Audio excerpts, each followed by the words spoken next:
question how a child can get to ninth grade and not be able to read, and why something wasn't done before that, like in elementary school, before getting to the stage of humiliation, of inability, of ineffectuality, and of making it difficult for the teachers, that maybe they should be evaluated and assessed while they're still in elementary school so that there can be better reading programs then for kids so that they can move forward and excel?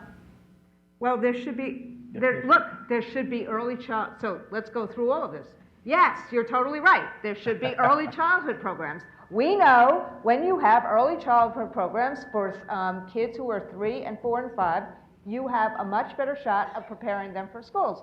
And even now, the President of the United States has said we have to have early childhood for all kids. So yes, the answer is yes. And yes, the answer is we should not be socially promoting kids, and we should make sure that kids really can read at 3rd grade. But what has happened now is that the response to that has been test fixation. And the other response has been, let's, you know, if somebody is not tough love, which doesn't work either, meaning if you just left a child back in 3rd grade or in 9th grade and don't do something different, then it's not going to be helpful. So there's a lot of programs that we need to also do in terms of reading and things like that.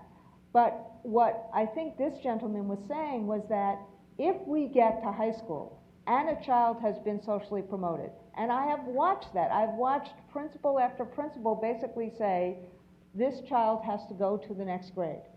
But when we have those situations in high school, this is why just-in-time resources and wraparound services, as I'm throwing around my microphone, become really important. And you can see that they will work, like in a school like Judge Edwards, like in some other schools that we've seen in some middle schools in Oakland, restorative justice programs on top of it.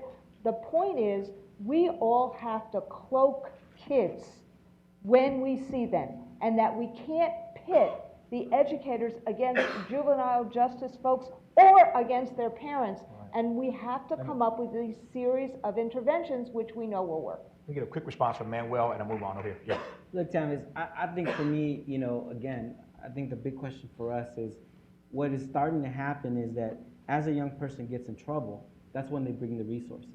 But in fact, what's happening in many municipalities is that, and many states, is that all the resources to provide prevention, you know, in other words, counselors, youth programs, after-school programs, don't come at the front end. Unfortunately now, they're coming pegged to the criminal justice system.